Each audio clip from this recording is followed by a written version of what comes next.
Mesdames, Monsieur le conseiller fédéral, Madame, Messieurs, bonjour, bienvenue à cette conférence de presse sur les objets du dimanche de votation. Avant de passer à chacun des objets, je vous donne, comme d'habitude, les résultats provisoires que nous avons reçus. Je commencerai avec l'arrêté fédéral sur la création d'un financement spécial en faveur de tâches dans le domaine du trafic aérien. Cet objet a été accepté par 1 608 923 voix contre 867 514 voix, soit 65% de oui et 35% de non. Le deuxième objet qui était soumis au vote aujourd'hui était l'initiative populaire pour l'interdiction d'exporter du matériel de guerre. Cet objet a été accepté, l'initiative a été refusée par 1 797 000 voix 876 et oui, simplement acceptation 836 669. Donc le refus s'est élevé à 68% contre 31% de non. Et puis enfin, le dernier objet, l'initiative populaire contre la construction de minarets. L'initiative a été acceptée par 1 534 054 voix contre 1 135 108 voix, soit 57,5% de oui et 42,5% de non. La participation à ce scrutin s'élève pour l'instant à 53,4%, à peu près 54% de participation, taux de participation. Nous allons traiter ces trois objets aujourd'hui dans cet ordre. Nous allons commencer tout d'abord par l'arrêté fédéral sur la création d'un financement spécial en faveur des tâches dans le domaine du trafic aérien. Nous prendrons les questions ensuite sur cet objet et on passera ensuite au deuxième objet. Je cède tout de suite la parole à Monsieur le conseiller fédéral Moritz Leuenberger. Ja, meine Damen und Herren, die Vorlage Spezialfinanzierung Luftfahrt ist ja nicht gerade im Zentrum dieses Abstimmungswochenendes gestanden. Die Vorlage bringt eine Selbstverständlichkeit, nämlich das Verursacherprinzip zum Ausdruck. Es war nie sehr logisch, dass die Kerosinsteuer in den Straßenverkehr geflossen ist. Durch das Ja zur Vorlage sind 3 mögliche Verwendungszwecke dieser 40 Millionen vorgezeichnet, nämlich Sicherheit vor terroristischen Anschlägen in der Luftfahrt. Ich habe im Abstimmungswahlkampf immer wieder gesagt, Anschläge gegen die Luftfahrt richten sich ja nicht im engeren Sinn nur gegen ein Flugzeug oder gegen einen Flughafen, sondern sie sind Angriffe auf das ganze Land, aus welchen Motiven auch immer. Flugzeuge und Flughafen oder die Eisenbahn, wie jetzt in Russland, sind nur Mittel des eigentlichen politischen Zweckes. Also die Einnahmen können für Gepäck- und Passagierkontrollen verwendet werden, dann für die Flugsicherung bei Regionalflughäfen und für Schallschutzmaßnahmen. All das muss aber noch in ein Gesetz gegossen werden und da wird es auch noch einige Auseinandersetzungen geben. Natürlich bin ich froh, dass die Vorlage angenommen wurde, wenn sich diese Freude angesichts des Ausgangs zur Minarett-Initiative auch in Grenzen hält. Es sind auch einige kantonale Abstimmungen erfolgt, die mit meinem Departement zusammenhängen. Dazu nur ein Satz. Die Abstimmung über die SEVA in Genf und über den Tiefbahnhof in Luzern betrachte ich als eine Zustimmung zum Ausbau des öffentlichen Verkehrs. Die Abstimmung in Obwalden, welche die Raumplanung meines Departements betrifft, betrachte ich als ein Ja zu Werten wie soziale Kohäsion und Solidarität und ein Nein zu einem Wettbewerb unter den Kantonen um jeden Preis. Die Abstimmung im Watt als Stellungnahme zum KKW Mühleberg ist wohl als eine Stellungnahme gegen die Kernkraft zu werten.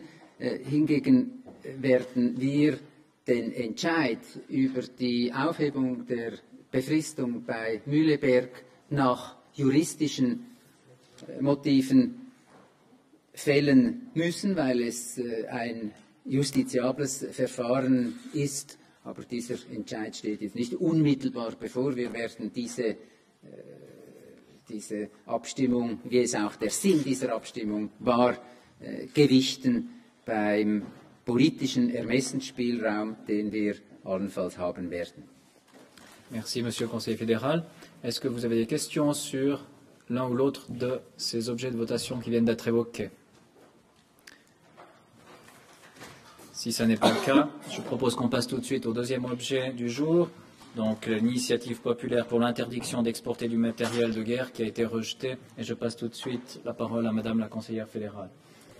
Ja, meine sehr verehrten Damen und Herren, Sie haben mitbekommen, dass die Stimmbürgerinnen und Stimmbürger die Volksinitiative für ein Verbot von Kriegsmaterialexporten mit einem Nein-Anteil von 68,46% klar abgelehnt haben.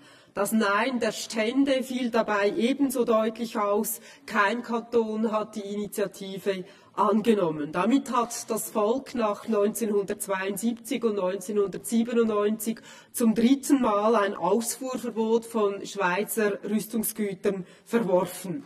Der Bundesrat begrüßt dieses Abstimmungsresultat. Die Mehrheit der Bürgerinnen und Bürger hat damit zum Ausdruck gebracht, dass es Exporte von Kriegsmaterial unter Auflagen zulassen und an der bisher restriktiven, strengen Ausfuhrkontrolle festhalten will. Exporte in Länder, wo Menschenrechte systematisch und schwerwiegend verletzt werden, werden weiterhin nicht bewilligt. Das gilt auch für Exporte in Länder, die in einen bewaffneten Konflikt verwickelt sind. Nicht betroffen sind Exporte an Länder, die mit einem UNO-Mandat oder gestützt auf einen zwischenstaatlichen Vertrag friedensfördernd tätig sind. Das Volk hat dem Bundesrat das Vertrauen für die Fortsetzung dieser Politik ausgesprochen. Es ist dem Initiativkomitee nicht gelungen, die Glaubwürdigkeit des Bundesrates zu schwächen. La majorité des citoyennes et des citoyens partagent aussi l'avis du Conseil fédéral concernant les places du travail. Il ne faut pas risquer de prendre plusieurs milliers d'emplois dans une phase conjoncturelle difficile. Dans ce climat économique tendu, chaque place de travail compte. La discussion a aussi montré que dans la pratique, les effets d'une production militaire à la production civile dans la même entreprise posent des problèmes. La majorité des votants ont également tenu compte de la sécurité nationale dans leur choix. Si l'initiative avait été acceptée, la fermeture probable des entreprises d'armement qui s'en seraient suivies aurait affaibli la défense nationale. Wir fassen das Abstimmungsresultat aber auch als Auftrag auf, in zweierlei Hinsicht. Erstens als Auftrag zur Fortsetzung unserer strengen Ausfuhrpraxis. Laut unserem Exportkontrollregime darf die Ausfuhr von Kriegsmaterial nicht dem Völkerrecht, den internationalen Verpflichtungen und den Grundsätzen der schweizerischen Außenpolitik widersprechen. Waffen können Leid anrichten. Waffen können in den Händen einer legitimen Staatsmacht aber auch Menschenleben schützen. Die Beurteilung der konkreten Ausfuhrgesuche ist daher im Einzelfall immer ein schwieriger Entscheid. Der Bundesrat und die Behörden sind sich dessen bewusst und werden auch in Zukunft Exportgesuche streng prüfen. Zweitens ist das Abstimmungsresultat aber auch ein Auftrag, die schweizerischen Bemühungen zur Abrüstung, zur Rüstungskontrolle, unser Engagement im internationalen Bereich, etwa bei der Regulierung von Austausch von Kriegsmaterial, konsequent fortzuführen. Die Schweiz wird sich hier etwa weiterhin und jetzt erst recht für die Schaffung eines international gültigen Waffenhandelsvertrages organisieren und engagieren. In dieser Hinsicht decken sich die Ziele der Initiativbefürworter mit denjenigen der Gegner. Wir wünschen uns alle eine friedliche, möglichst gewaltfreie Welt. Krieg und Gewaltkonflikte gibt es immer wieder und dagegen muss sich die Bevölkerung schützen können. Sowohl das Völkerrecht als auch die UNO-Charta anerkennen daher das Recht auf Selbstverteidigung. Viele Mitbürgerinnen und Mitbürger haben mit ihrer Stimme auch den ethischen Gründen für die Initiative Ausdruck verliehen. Dafür hat der Bundesrat Verständnis, das nehmen wir ernst. Wir werden auch in Zukunft versuchen, den Mittelweg zwischen dem ethisch begründbaren Wunsch nach einem Exportverbot und den Interessen des Werkplatzes Schweiz, des Rechtes und des Schutzbedürfnisses von anderen Staaten und dem Interesse der Landesverteidigung Rechnung tragen. Besten Dank. Merci Madame la conseillère fédérale. Est-ce que sur cet objet vous souhaitez poser l'une ou l'autre question? Vous avez la parole. Ça n'est pas le cas non plus, donc nous pouvons passer au troisième objet, initiative sur les minarets qui a été acceptée. Je passe sur ce sujet la parole à Madame la conseillère fédérale Evelyn Widmer-Schlumpf. Geschätzte Frau Kollegin, geschätzte Herr Kollege, geschätzte Damen und Herren, Volk und Stände haben die Volksinitiative gegen den Bau von Minaretten angenommen. Sie kennen das Resultat. Bundesrat und die Mehrheit des Parlaments haben diese Initiative zur Ablehnung empfohlen. Das Schweizer Stimmvolk hat anders entschieden und diesen Entscheid gilt es selbstverständlich zu respektieren.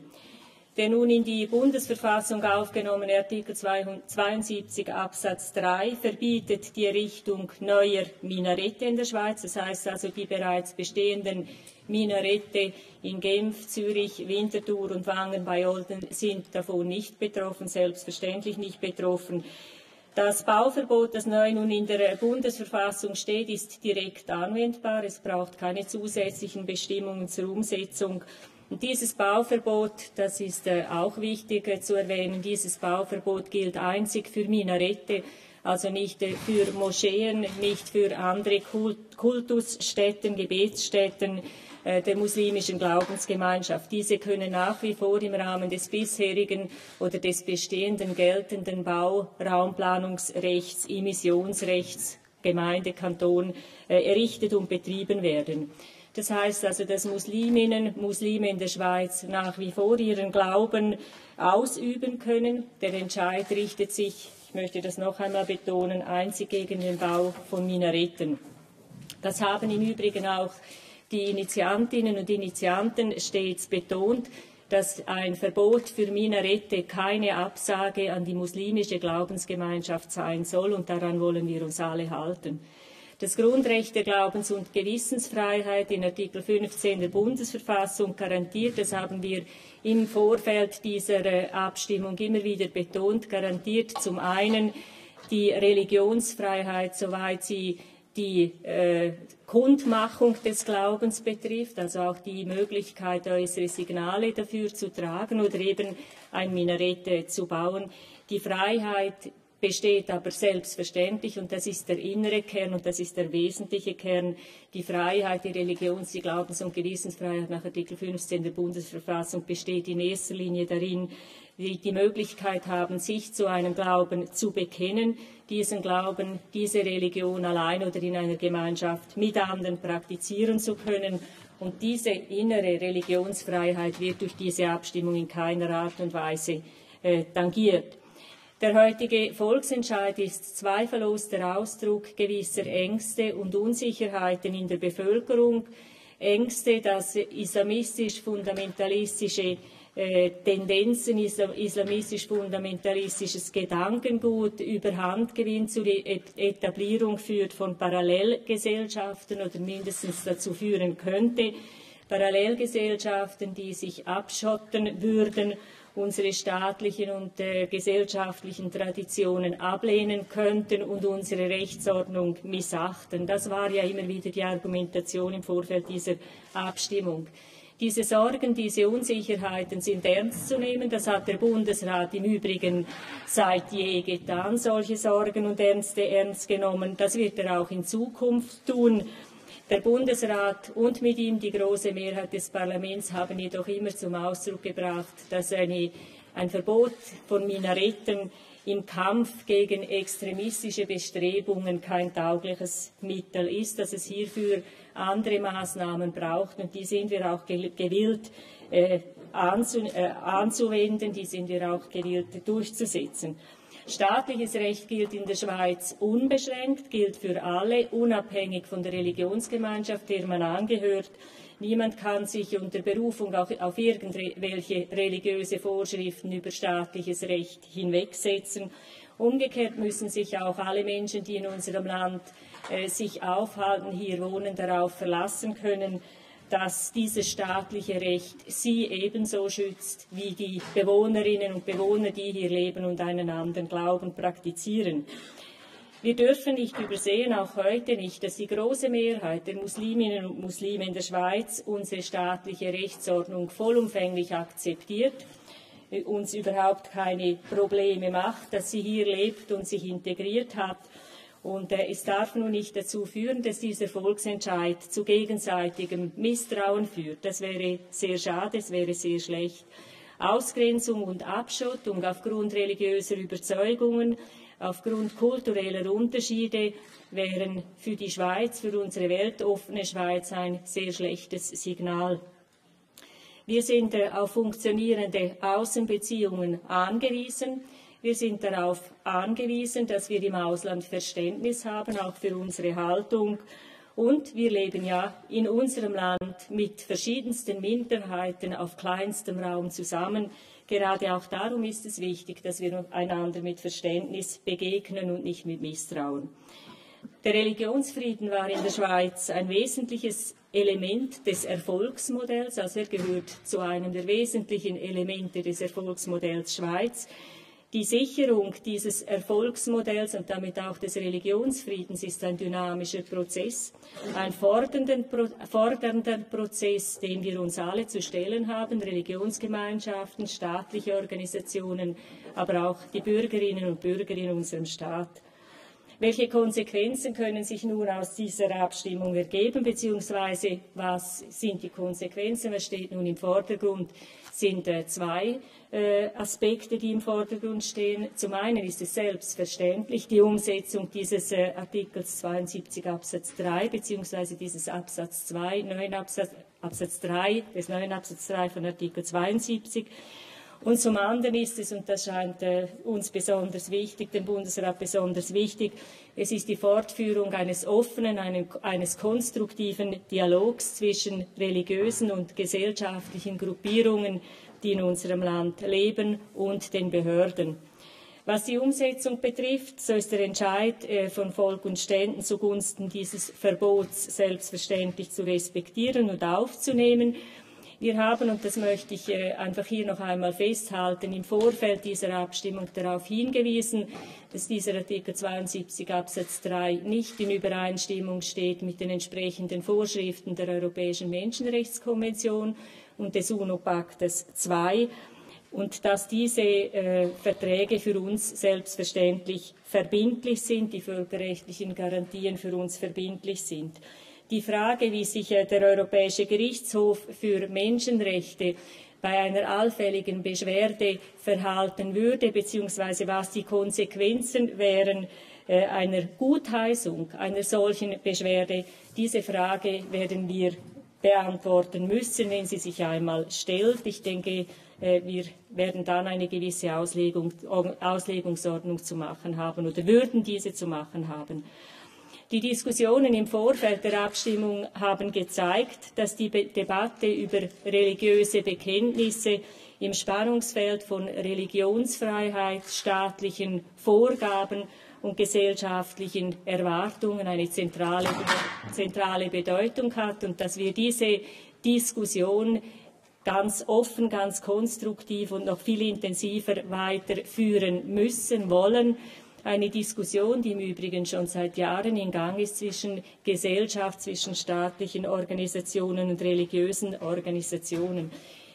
Voraussetzung des Erfolgs solcher Diskussionen ist allerdings, dass man einander mit Offenheit und mit Respekt begegnet, damit man auch miteinander gemeinsame Ziele erreichen kann.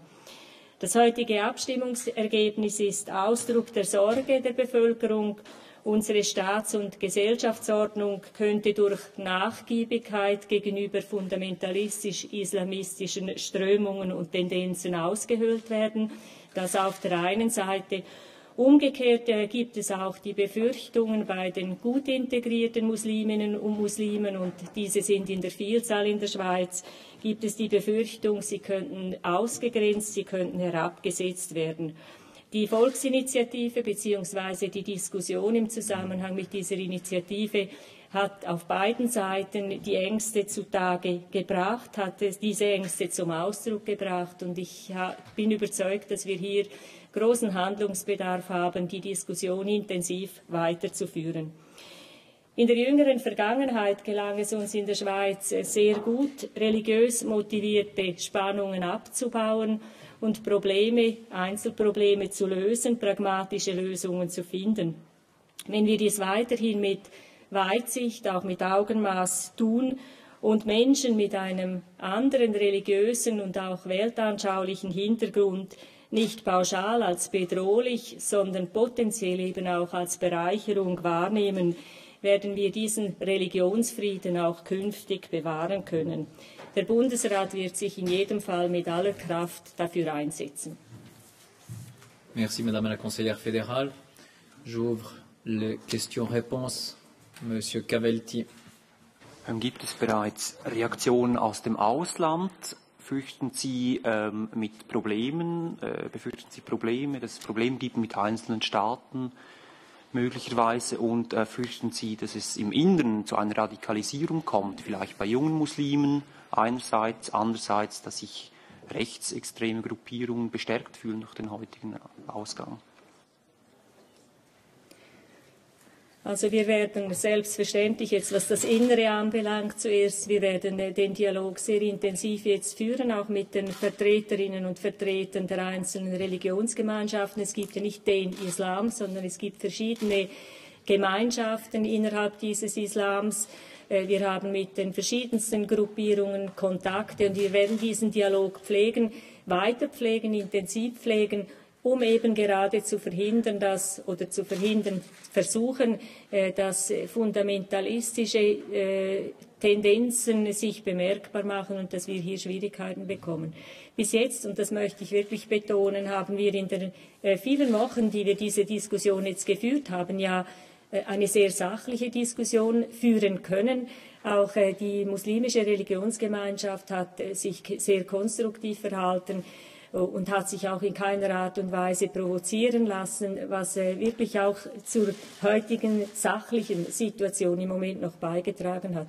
Zu Ihrer Frage der Reaktionen aus dem Ausland. Es gibt bereits verschiedene Pressemitteilungen aus dem Ausland, Bemerkungen aus dem Ausland. In erster Linie ist es eine große Enttäuschung, dass man diese Enttäuschung bemerkbar macht, dass man sagt, dass man enttäuscht ist über das Resultat, dass man es aber akzeptiert, dass wir eben eine direkte Demokratie haben und dass hier halt das Volk das letzte Wort hat.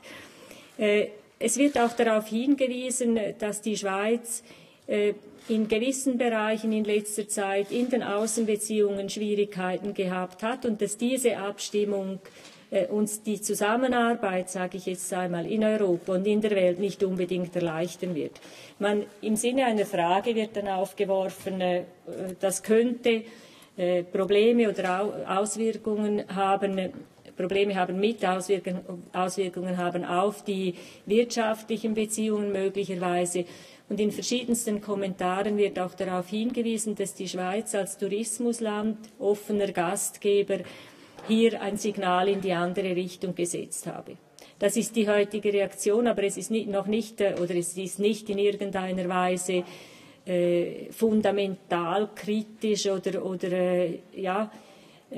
in Frage stellend oder dass wir in irgendeiner Form mit einer Bedrohungslage rechnen müssten. Also wir geben uns jetzt auch sehr viel Mühe, sind auch bestrebt, über unsere Botschaften in den entsprechenden Ländern zu kommunizieren und zu sagen, wie die Situation ist und warum in der Schweiz auch diese Befürchtungen bestehen. Also wir versuchen das wirklich sachlich jetzt darzustellen. Merci. Monsieur Cavelti, si vous souhaitez reposer une question, parlez un peu plus fort dans le Mikro, on vous entend mal. Gibt es offizielle Verlautbarungen von Staaten oder haben Sie jetzt nur von Pressemitteilungen gesprochen? Wir haben nur von Pressemitteilungen gesprochen. Staaten haben sich nicht geäußert bis jetzt. Merci, Monsieur. Herr Marabolenin, wie garantieren Sie jetzt das Zusammenleben, das friedliche Zusammenleben zwischen den Muslimischen hier in der Schweiz und die gesamte Schweizer Volk, auch wenn die Muslime, ausgerechnet die Muslime, nur mit beschränkten Maßnahmen ihre Glaube praktizieren können oder wollen? Erstens und zweitens dann, Sie sprechen hier von einer offenen Schweiz. Wie können dann die Touristen aus den muslimischen Ländern sich sicher fühlen, wenn zum Beispiel in Genf, der Moschee von Genf, innerhalb kurzer Zeit 3-mal angegriffen und beschädigt und die Polizei also findet niemanden, der sich verantworten hat. Wie kann man das verstehen, dann diese Sicherheit und offene Schweiz auf einer Seite und andere Seite lehnt die Initiative des Bau von Minaretten und ein Moschee ist beschädigt? Also vielleicht zuerst, wir haben bis heute in der Schweiz friedlich oder wir leben friedlich zusammen. Haben erst oder nur 4 Minarette. Also die Frage des friedlichen Zusammenlebens zwischen Muslimen und anderen Religionsgemeinschaften ist nicht eine Frage der Minarette. Und das wird es auch weiterhin nicht sein. Aber wichtig ist, dass man weiterhin den Dialog pflegt. Und da sind wir sehr stark daran und sehr interessiert, diesen weiter zu pflegen. Zur Frage der Beschädigungen, der Sachbeschädigungen des Minaretts in Genf oder der Moschee in Genf. Wir verurteilen das selbstverständlich und die Polizei, die zuständige Kantonspolizei, wird alles unternehmen, um die Verursacher auch ausfindig zu machen und entsprechend dann auch zu bestrafen.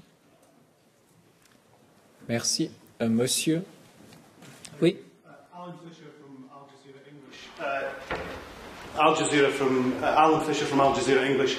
May I ask you, have the Swiss people just created a group of second-class citizens in their country with this vote? Nein.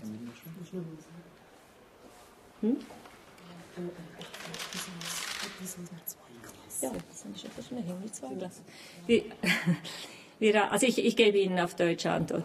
Wir haben nicht eine Zweiklassengesellschaft in der Schweiz. Wir haben eine Einklassengesellschaft. Alle Menschen, die in der Schweiz wohnen, sind dem gleichen Recht unterworfen, haben die gleichen Pflichten und Rechte.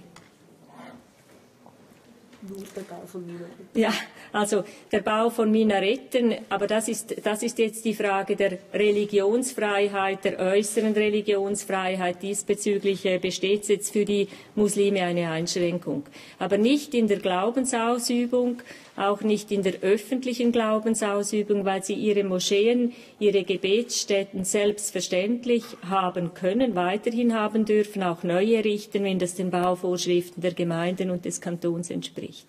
Das Einzige ist, dass das Bauwerk Minarett neben der Moschee nicht erlaubt wird. Ich möchte aber in diesem Zusammenhang sagen, wir haben heute ungefähr 150 muslimische Gebetsstätten, Moscheen und Gebetsstätten in der Schweiz. Das ermöglicht eine Ausübung der Religion, offene Ausübung der Religion. Und wir haben lediglich 4 Minarette, obwohl das erste Minarett 1963 entstanden ist in der Schweiz. Also von daher kann man durchaus sagen, die Religionsfreiheit in diesem Rahmen ist weiterhin gewährleistet. Monsieur Gobet. Je voulais peut-être poser la question à Madame Leuthard ou Monsieur Leuenberger. Histoire d'élargir un tout petit peu le point de vue du Conseil fédéral, on a l'impression quand même, le Conseil fédéral l'avait dit dans son message, qu'il s'agit d'établir une discrimination. Est-ce que vous avez le sentiment que c'est une Suisse un peu nouvelle qui naît aujourd'hui, qui tourne un peu le dos à certaines de ses traditions?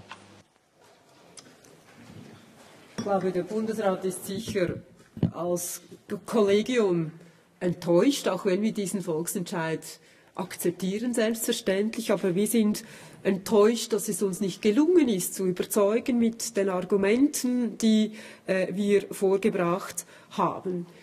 wir sind ein offenes Land, haben eine offene Kultur. Ich glaube, es gibt kein Land auf der Welt, das einen derart hohen Anteil von fremden Menschen bei sich aufgenommen hat und mit ihnen friedlich, seit Jahrzehnten friedlich zusammenlebt, im Sozialen, im Religiösen, als Gemeinschaft. Und das ist ein hohes Gut, wie meine Kollegin zu Recht gesagt hat, dieses Integrierende, dieses Miteinander bei aller Verschiedenheit. Und wir hoffen sehr, dass das so aufrechterhalten werden kann, auch in der Zukunft.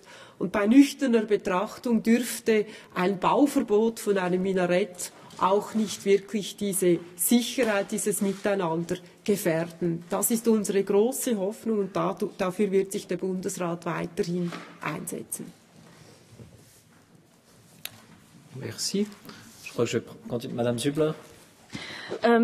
Pour revenir sur cette nouvelle Suisse, on a quand même voilà, comment est-ce que vous expliquez cet immense fossé entre les élites et la population? Est-ce que finalement les élites justement portent une certaine responsabilité? Elles n'ont pas su écouter, pas su être attentives aux craintes de la population? Comment vous voyez ce fossé-là? Madame Wilmer-Schulz, peut-être. Also wir haben uns ja sehr bemüht und auf einer sachlichen Ebene bemüht, aufzuzeigen, dass ein Verbot von Minaretten, all diese Fragen, die dann stellvertretend diskutiert wurden. Man hat ja nicht über Minarette diskutiert, sondern man hat über Scharia diskutiert, über Genitalverstümmelung, über verschiedene andere Fragen, Zwangsheiraten. Wir haben aufgezeigt, dass wir dort staatliche Maßnahmen und Möglichkeiten haben und diese auch durchsetzen.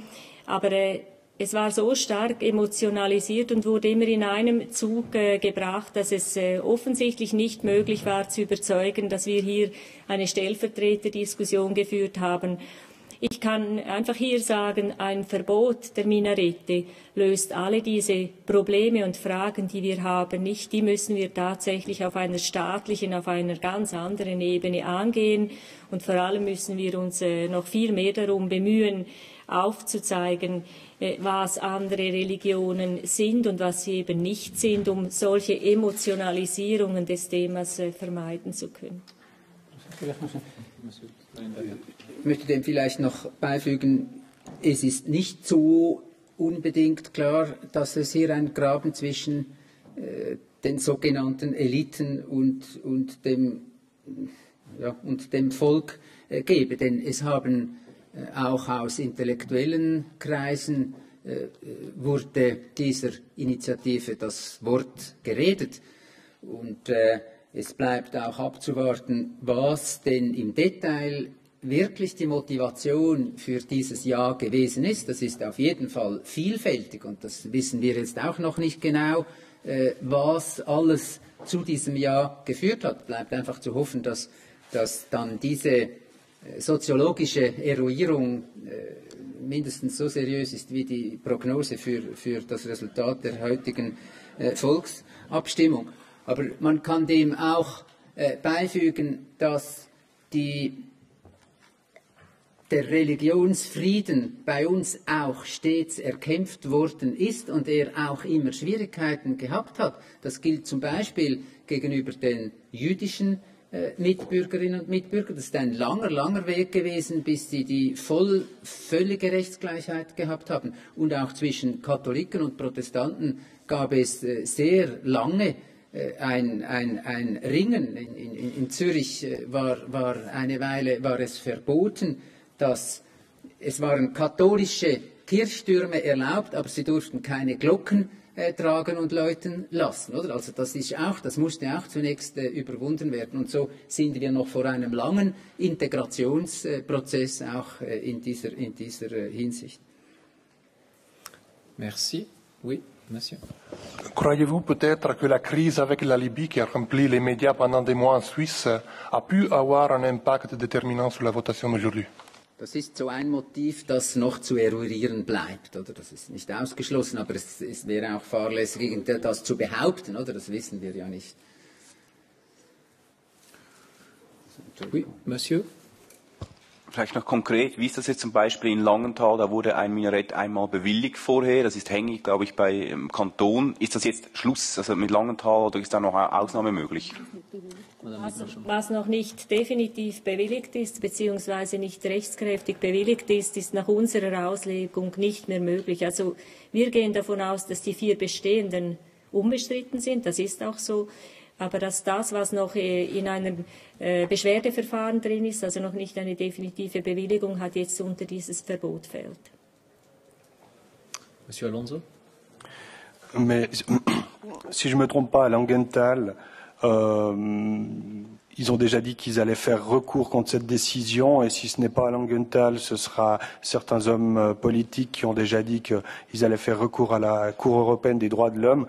Donc, comme vous le mentionnez dans votre déclaration, la question va être posée, mais en fait, elle se pose déjà dès maintenant. Et quelle est votre réponse? Est-ce qu'on pourra apporter une réponse juridique d'une Cour européenne à une votation du peuple? Also, ich riskiere natürlich, dass man mir wieder vorwirft, ich sei eine rechtliche Technokratin, aber ich möchte Ihnen trotzdem den Rechtsweg aufzeigen, was möglich wäre, und zwar gegen eine Nichtbewilligung, Nichterteilung einer Bewilligung, jetzt gestützt auf diesen Artikel 72 Absatz 3, der ja unmittelbar anwendbar ist, besteht die Möglichkeit einer Beschwerde, zuerst innerkantonal, also an das kantonal zuständige Gericht, dann an das Bundesgericht und vom Bundesgericht an den Europäischen Menschenrechtsgerichtshof. Und das ist möglich. Das ist möglich auch nach der EMRK, die wir ja schon vor Jahrzehnten unterzeichnet haben. Also dieser Weg steht tatsächlich offen.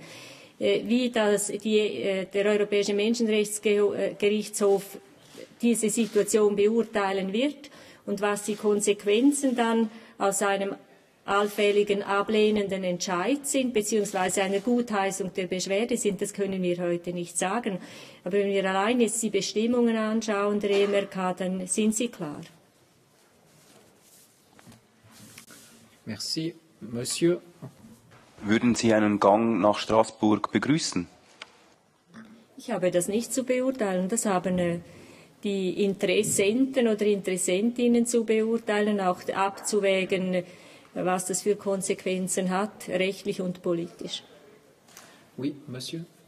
Volker Schwenk, ARD. Kurze Frage. Wie erklären Sie sich diese Furcht? Gibt es ein real existierendes Problem von Parallelgesellschaften, von massenhaften Beschneidungen, von Zwangsehen in großem Umfang, sodass man dagegen vorgehen muss? Und die zweite Frage, wird das nun die befürchteten wirtschaftlichen Konsequenzen haben? Zur ersten Frage. Wir haben nicht ein Massenphänomen in all diesen Problemen. Viele Genitalverstümmelungen, viele Zwangsheiraten, viele Parallelgesellschaften, die Schwierigkeiten machen. Es gibt vereinzelte, das ist so. Wir haben aber die Möglichkeit, dagegen vorzugehen. Wir haben beispielsweise Strafbestimmungen bei Genitalverstümmelung. Wir haben die Möglichkeit, Zwangsheiraten ungültig zu erklären. Wir haben die Möglichkeit, die Kinder, die eine öffentliche Schule besuchen, zu verpflichten, alles zu tun, was die anderen Kinder auch machen. Also da haben wir durchaus staatliche, rechtliche Möglichkeiten dazu. Zu Ihrer Frage betreffend wirtschaftliche Konsequenzen, das kann man heute nicht abschließend beurteilen, aber wir rechnen damit, dass es zumindest schwieriger werden dürfte in den Wirtschaftsbeziehungen nach außen. Wie es sich dann verhält, werden wir in einem Jahr, vielleicht einmal meine Kollegin Doris Leuthard wird das vielleicht dann eruieren oder zu eruieren versuchen. Also Status heute und Status in einem Jahr und schauen, was für Veränderungen. Das wird sehr schwierig sein, aber die Konsequenzen werden wir vor allem bei der Exportwirtschaft sehen. Konsequenzen mögliche gibt es auch im Bereich Tourismus, weil wir gerade aus den Golfstaaten in den letzten wenigen Jahren eine enorme Zunahme an Touristen hatten, also jedes Jahr 15% mehr. Das war ein Markt, der uns sehr, sehr viel gebracht hat. Und wie sich das jetzt verhält, werden wir dann im Laufe des nächsten Jahres beurteilen. Man muss auch relativieren. Wir hatten in vielen europäischen Staaten in den vergangenen Jahren Diskussionen, sei es über Karikaturen, sei es über dann wirklich Angriffe gegen den Islam. Da ist dieser Entscheid doch auf einer völlig anderen Ebene einzustufen. Wir sind eine Demokratie. Bei uns gilt die Meinungsäußerungsfreiheit und insofern ist das auch ein Ausdruck, dass sich die Bevölkerung umeinander kümmert und man sich ernst nimmt. Und ich schätze das als hohes Gut ein und glaube auch, dass das respektiert wird, solange es eben mit mit Klarheit, mit dem guten Austausch und auch mit dem Verständnis für Ängste miteinander umgesetzt wird. Und deshalb wird es jetzt wichtig sein, dass man auf beiden Seiten aufeinander zugeht und das eben möglichst nüchtern analysiert und diesem Unbehagen, das offenbar in Teilen der Bevölkerung besteht, Ausdruck verleihen kann. Monsieur Janra. Vu l'importance des réactions des autres pays, est-ce qu'il est prévu que le Conseil fédéral s'exprime aussi par la voix de son président? Pour l'instant, la voix que vous entendez ici, c'est la voix du Conseil fédéral. Donc, si le président souhaite s'exprimer, il s'exprimera aussi, mais vous entendez ici, comme à chaque fois, la voix du Conseil fédéral. Cette voix est forte. Monsieur? Was wird der Bundesrat unternehmen, um mögliche negative Einflüsse aus dem Ausland zu verhindern?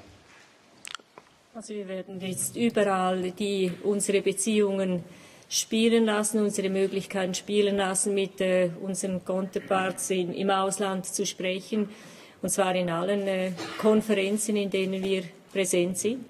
Wir werden auch nach außen als Bundesrat unsere Meinung kundtun oder unsere Haltung kundtun, dass das selbstverständlich nicht eine Absage ist an das ein funktionierendes religiöses, interreligiöses Zusammenleben in unserem Land, und versuchen, das wirklich sachlich darzustellen. Prendrai une dernière question, Monsieur Cavelti. Man hat aber schon den Eindruck, dass sich die Gegner der Initiative eigentlich sehr wenig bis überhaupt nicht ins Zeug gelegt haben. Die Wirtschaft hat kein Geld gesprochen, da wurden Versäumnisse gemacht, oder nicht? Also es haben sich ja sehr viele Einzelne oder Gruppierungen, es haben sich die Parteien geäußert, die Wirtschaft hat sich auch geäußert. Was vielleicht etwas gefehlt hat, ist ein Zusammenschluss derjenigen Kräfte, die gegen die Initiative waren. Wir haben verschiedene Haltungen wahrgenommen von verschiedenen Parteien, Gruppierungen, aber vielleicht hat die Geschlossenheit etwas gefehlt, also eine klare Geschlossenheit gegen die Initiative. Aber das ist immer ein Entscheid, will man einzeln dagegen antreten oder will man sich zusammenschließen und so vorgehen. In den letzten paar Abstimmungen hat man das ja immer wieder gesehen, dass man dagegen gewesen war oder dafür gewesen war, aber die Gruppierung für sich. Merci. Je crois qu'on peut clore cette conférence de presse ici. Je vous remercie. Je vous souhaite une bonne soirée.